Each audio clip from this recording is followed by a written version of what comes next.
Hello friends, मैं हूं आपका दोस्त संजीत कोल्डर। और पाइथन लैंग्वेज सीखने की सीरीज में हम लोग लूप पढ़ रहे हैं और आज जो हम लोग पढ़ने वाले हैं वो नेस्टेड लूप होगा। इससे पहले हम लोग दो लूप पढ़ चुके हैं, जो है हमारा for loop and while loop. तो इससे हमने काफी अच्छे से पढ़ रखा है, तो ये हमें अभी हेल्प में आने वाली है। तो यदि आप सी और सी प्लस प्लस पढ़े होंगे तो आप नेस्टेड लूप वहां पे भी पढ़े होंगे। नेस्टेड लूप जैसा कि आपको पता है कि जब आप एक लूप के अंदर किसी दूसरे लूप को चलाना चाहते हो या इंक्लूड करना चाहते हो तो उसी को आप बोलते हो नेस्टेड लूप। मतलब आपके पास एक लूप है, उसके अंदर फिर हमारे लूप है, तो यही हो जाता है आपका नेस्टेड लूप, एक लूप के अंदर दूसरा लूप। तो इसको एग्जांपल से समझते हैं। यहां पे आप देख सकते हो, यदि याद हो तो हमने फॉर लूप में ये प्रोग्राम किया हुआ था जिसमें हमने लिखा था फॉर i इन रेंज 5 और हम लोग i को प्रिंट करवाए थे।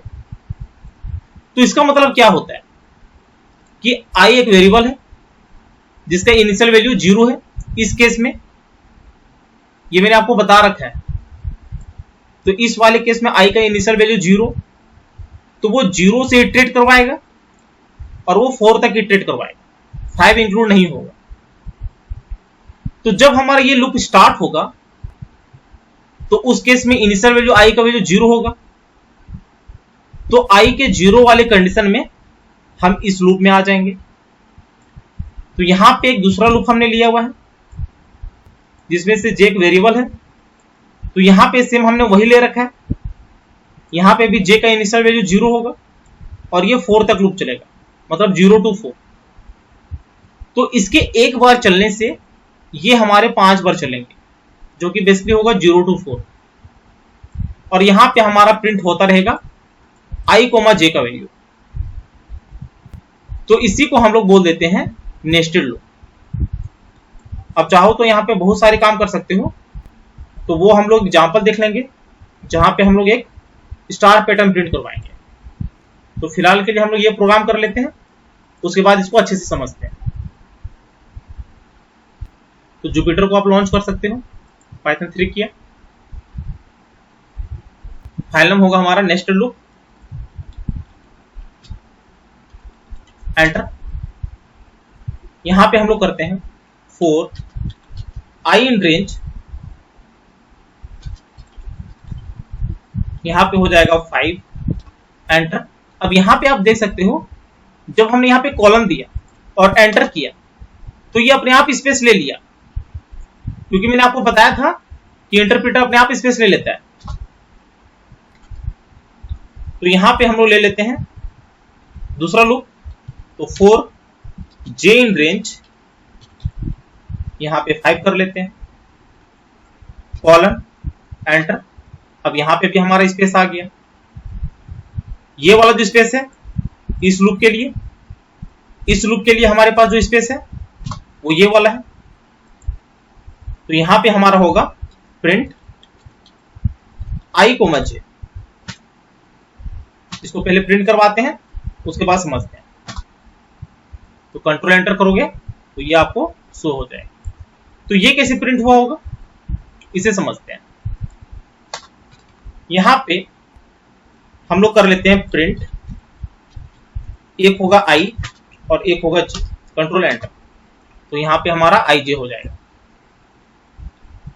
तो यहां पे आप देख सकते हो, जब पहला लूप चलेगा, मतलब फॉर i इन रेंज 5, तो i का इनिशियल वैल्यू 0 होगा।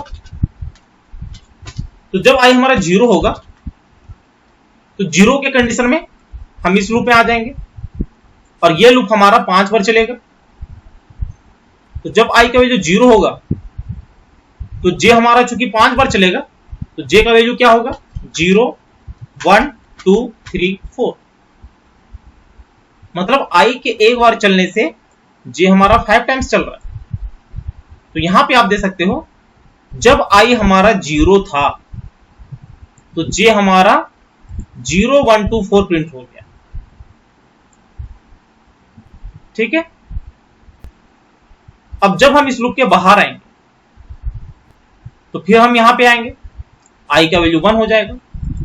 तो जब यहां पे i का वैल्यू 1 होगा तो उस केस पे भी हमारा यहाँ पे 0 1 2 3 4 प्रिंट होगा।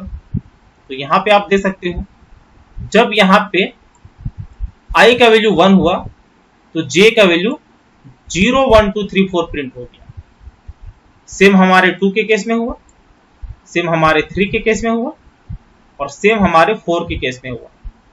5 के केस में नहीं हुआ क्योंकि यहाँ पे मैंने आपको बताया था कि i जो है वो 4 तक ही प्रिंट होता है। यदि 5 तक प्रिंट करवाना चाहते हो तो यहाँ पे आपको 6 देना पड़ेगा। तो ये हो जाता है आपका नेस्टेड लूप। स्टार पैटर्न वाला देख लेते हैं। इसमें हमारा सेम वही रहेगा, लेकिन एक हमारा यहाँ पे कंडीशन हो जाता है।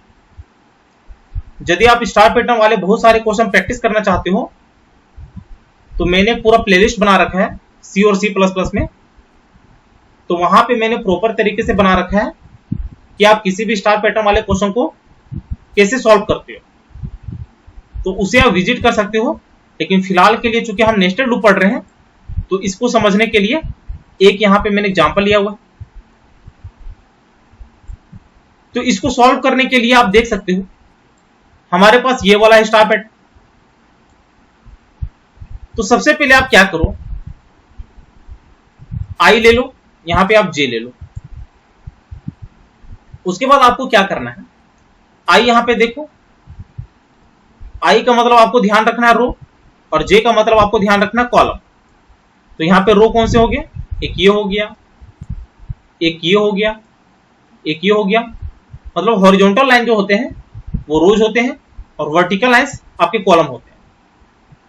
यदि फर्स्ट रो की बात किया जाए तो यहां पे एक स्टार है। यदि सेकंड रो की बात किया जाए तो यहां पे 2 स्टार। यदि फर्स्ट कॉलम की बात किया जाए तो यहां पे 5 स्टार है। ठीक है। यदि सेकंड कॉलम की बात किया जाए तो यहां पे 4 एस्टेरिस्क सिंबल। तो ये आपको ध्यान में रखना है। तो यहां पे आप दे सकते हो जब i हमारा 1 था इस केस में तो j हमारा 1 वाले पोजीशन पे एस्टेरिस्क सिंबल बन रहा था। जब i यहां पे हमारा 2 था तो j के 1 और 2 वाले पोजीशन पे हमारा एस्टेरिस्क सिंबल बन रहा था, जो कि ये वाला है। ठीक है। जब i हमारा 3 था तो 3 के केस में हमारा जो एस्टेरिस्क सिंबल प्रिंट हो रहा था वो j के 1 2 और 3 पोजीशन वाले पे एस्टेरिस्क सिंबल प्रिंट हो रहा था। तो इस पूरे कंडीशन से आप देख सकते हो जब i हमारा 1 था तो j 1 था, i 2 था तो j 1 2 था, i 3 था तो j 1 2 3 था। तो हमारे कंडीशन बन जाता है कि j का वैल्यू हमेशा less than equal to i है। तो यहां पे जब हम लोग 2 बार लूप चलाएंगे, एक i के लिए और एक j के लिए, जो हम लोगों ने अभी बना रखा है, तो इस केस में यहां पे हम एक कंडीशन चेक करवाएंगे जो कि ये वाला आ रहा है। और यदि कंडीशन ट्रू होगा तो हमारा एक एस्टेरिस्क सिंबल प्रिंट हो जाएगा। यदि कंडीशन फॉल्स होगा तो हम एक स्पेस प्रिंट करवा देंगे। यहाँ पे एस्टेरिस्क सिंबल नहीं होगा, स्पेस होगा। तो स्पेस में बेसिकली हमारे ये वाला आ जाएंगे जो यहाँ पे आपके बन रहे हैं, ये वाले आ जाएंगे। और एक लाइन में हमें प्रिंट करवाना है तो यहाँ पे हम लोग end equals to single quote ले लेंगे। मैंने आपको बताया है कि जब आपको एक लाइन में प्रिंट करवाना होता है तो आप लेते हो end equals to single quotes या डबल कोट्स। तो जब हमारा एक लूप खत्म होगा, मतलब एक रो हमारा प्रिंट होगा, तो सेकंड रो में आने के लिए हम यहां पे क्या कर लेंगे, एक प्रिंट लगाएंगे और यहां पे हम एक सिंगल कोट ले लेंगे। हमें यहां पे कुछ भी नहीं प्रिंट करवाना है। तो जब आप एक प्रिंट लेते हो तो इसका मतलब आप नेक्स्ट रो में आ गए, ये आपको ध्यान में रखना है। तो इसको एग्जांपल से समझ लेते हैं और क्लियर होगा। तो यहां पे हमारा जो कंडीशन बन रखा है, इसी को कॉपी कर लेते हैं,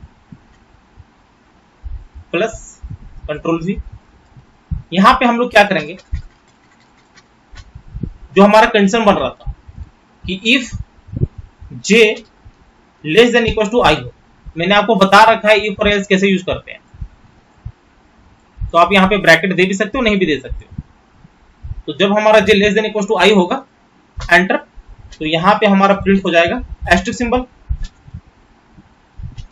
और यहाँ पे हम चाहेंगे एक ही लाइन में प्रिंट करवाना, तो उस केस में यहाँ पे हम ले लेंगे end equal to blank space, नहीं तो एल्स ब्लॉक में एंटर प्रिंट, यहाँ पे हम लोग ले लेंगे। अब यहाँ पे आप देख सकते हो ये स्पेस प्रिंट हो रहा है, ये मैंने आपको बताया था, चाहे आप लूप यूज करो चाहे आप इफ एल्स यूज करो, आपको एक स्पेस मिलेगा ही मिलेगा। तो यहाँ पे हम लोग प्रिंट करवा लेंगे स्पेस, और ये भी हमारा सिंगल लाइन वाला ही होगा। जब नेक्स्ट रो में आएंगे तो उसके लिए यहां पे प्रिंट करवाना है सिंपली स्पेस, मतलब सिंगल कोट। तो हमने यहां पे ही क्यों लिया, क्योंकि ये वाला फॉर लूप जो है यहां से स्टार्ट हुआ है, तो इसके अंदर जितना आप काम कर रहे हो वो सारे इस फॉर लूप के अंदर है। इस फॉर लूप के बाहर आना है तो आपको इसी के पोजीशन से चीजें को लिखना है। तो यहां पे हमारा फॉर लूप स्टार्ट हो रहा है, तो हम लोग इतना ही स्पेस में यहां पे भी हमने प्रिंट ले लिया है। तो ये बेसिकली प्रिंट किसके लिए है, इसके लिए। तो ये जब आप 2-3 बार प्रैक्टिस करोगे तो अपने आप आपको समझ में आ जाएगा। तो यहां पे कंट्रोल एंटर करेंगे तो देख सकते हो सेम एस्टेरिस्क सिंबल आपका प्रिंट हो गया। तो इस तरह आप नेस्टेड कंडीशन वाला प्रोग्राम कर सकते हो। तो इसका जितना हो सके प्रैक्टिस कीजिए, ये 1-2 बार में नहीं आएंगे, आपको प्रैक्टिस करने की जरूरत है। तो उम्मीद है ये वीडियो आपको जरूर अच्छी लगी होगी। यदि अच्छी लगी होगी तो चैनल को शेयर और सब्सक्राइब जरूर करें, साथ ही बेल आइकन को भी प्रेस कर लेना ताकि जैसे मैं नया वीडियो अपलोड करूं उसकी नोटिफिकेशन आपको तुरंत मिल जाए। Thank you, happy learning.